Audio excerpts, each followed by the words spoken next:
a little hint of a smirk on the face of Boydie. I mean, miserable times. We heard the boos every time we went to Gordon Duncan this afternoon. Just how bad was it this afternoon, Boydie? Terrible, Simon. Terrible right from the start. One team looked organised defensively and in sync going forward, and that was Hearts. Rangers at home failed to lay a glove on Hearts, and topped off with the Hearts fans singing "You're getting sacked in the morning," and Rangers fans joined in with it. That's how bad it was. I don't see any way back from this for Russell Martin.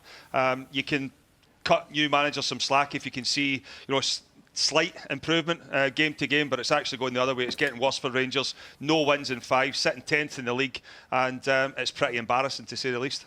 Christopher, how are you, mate? We miss you, but I know you're not happy. But talk to me. No, all jokes aside, I'm going to be serious with you. No, he's not. I am going to be serious. Yeah, you said about Russell Martin. It seems like the hierarchy, the fans have not been having him for the last 3 or 4 weeks, and they're still stuck with him. Do you think this will be that will be it now? This will be the final straw? Yeah, I mean, Clinton, when you listen to Rangers fans, the way that they're, they were singing all afternoon, wanting the manager away, they've vented their frustration. It's been like that. A lot of them didn't want Russell Martin in the first place. I think you need to allow, a new manager to come in and at least bed in his ideas. But as I said a minute ago, if there's no sign of improvement, it's not going to happen. And looking at it right now, there's only one thing going to happen. I don't know if the Rangers hierarchy were at the game today, but as I said, once the fans turn, it's virtually impossible to get them back round. They've had enough. A lot of them left their seats early, and no wonder, because if I was paying to watch that, I'd have been away as well. Boydie, I mean, you'll know this already, but it's equal their worst ever league start. You have to go back to 78-79 for the last time Rangers failed to win their opening 5 league games of a season. Is it just down to Russell Martin that they're this bad? Surely the players have to shoulder some of the responsibility for such a poor start. Yeah, there's no doubt. There's no doubt that players have to shoulder some responsibility. Simon, they're the ones once they cross the white line that they've got to go in. But as I said, they look devoid of ideas. You've signed Miofsky, who, when you go back to his time at Aberdeen, looked like every time, looked scoring every time that Aberdeen played a game. I think he had probably 2 touches of the ball today.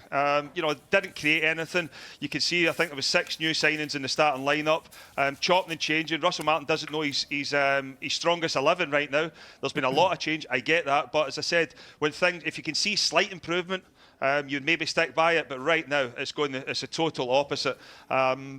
Players just look all over the place, and you can only judge. Hearts have made a lot of signings in the summer as well. Derek McInnes came here today, done a job in Rangers, and sometimes, in Scotland, and I know it wasn't before with Derek McInnes, it was overlooked for the Rangers job, but sometimes it's better just to look closer to home, because we've got talented coaches in the Scottish League that can come and do a job, and Derek McInnes definitely done that today. Boydie, Merce, you're right, mate. How you doing? Good, mate. You talk about Rangers and all that. How good are Hearts? Have they got a chance this season? Could they finish above Rangers in second, or even push Celtic?